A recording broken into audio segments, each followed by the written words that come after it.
Hey there. So, oh my goodness, check this out. Oh dear.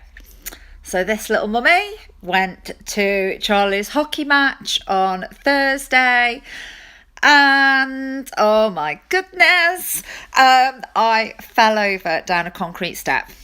Not my brightest move. So, I did that on Friday, rested it Saturday and Sunday, went to went to get up this morning, and hubby was like, Mel, you need to get that checked out. It's really black and bruised. So that's what I did.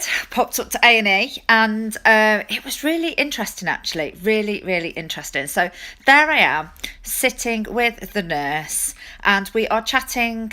She's basically sorting out my injury. And then she says to me, do you have any other health conditions, like medication wise? And I said, well, I'm perimenopausal and I take antidepressants. I don't know whether that's something that you need to know about.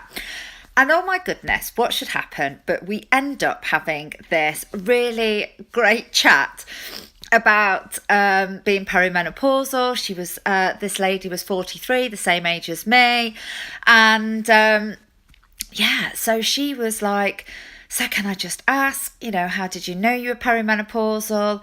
And it was just really, really like, it just really, really resonated with me as to how many women out there in the 40s are going through this same kind of thing. And it's something that we kind of don't really probably talk about as much as what we should do. And I do think we're getting better at this. I do think that there are like accounts on Instagram now.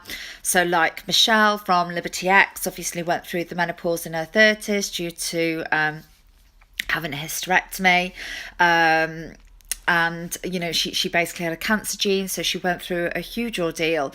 And the amount of women I speak to who've had hysterectomies, and they just go through this huge hormone imbalance. And it's really, really like important that people know that they're not alone, that people know that it is a big deal.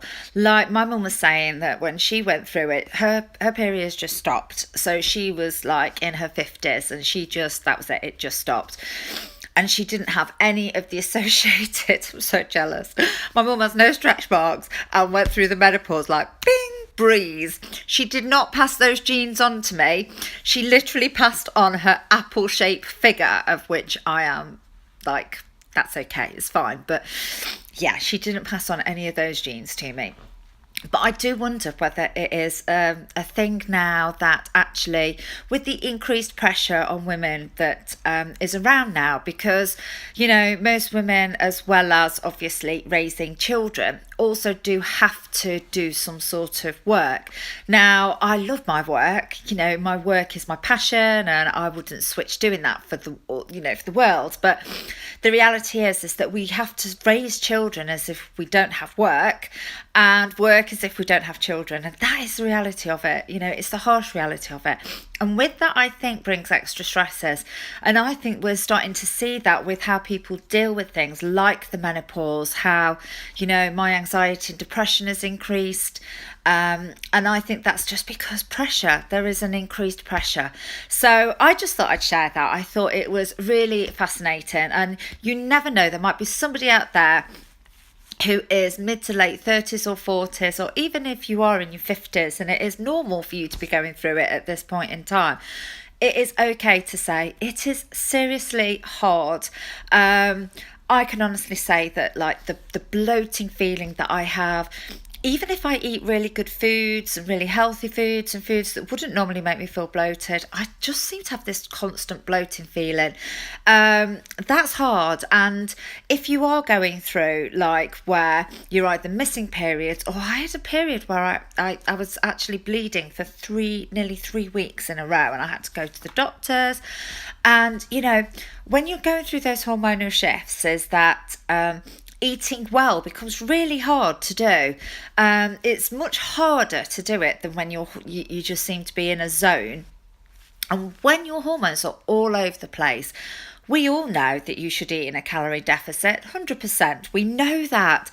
But it isn't always easy to do that. And if you are a busy mum, don't beat yourself up about the fact that you may be finding that hard. Okay, don't do that, because I can tell you now that there is a whole host of Instagram things out there, like with personal trainers going, just eat less and move more.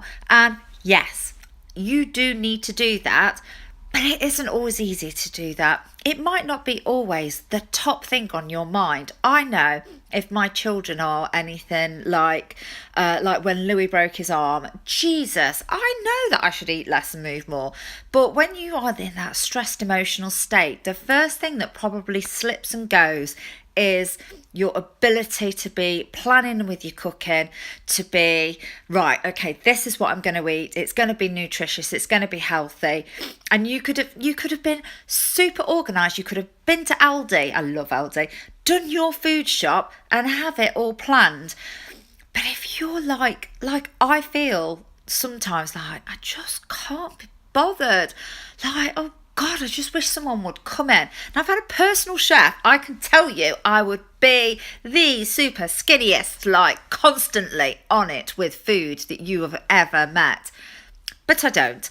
I have to do it. And if I am feeling a little bit like, hubby's great and everything, but he's been at work all day too.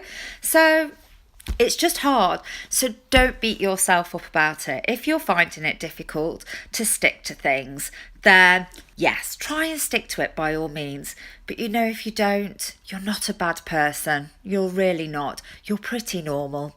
And yeah, so I just thought I'd share that. I hope that helps somebody today.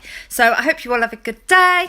And I'm just going to watch a little bit more of Orange is the New Black whilst getting back to all of you who want to know about my amazing products.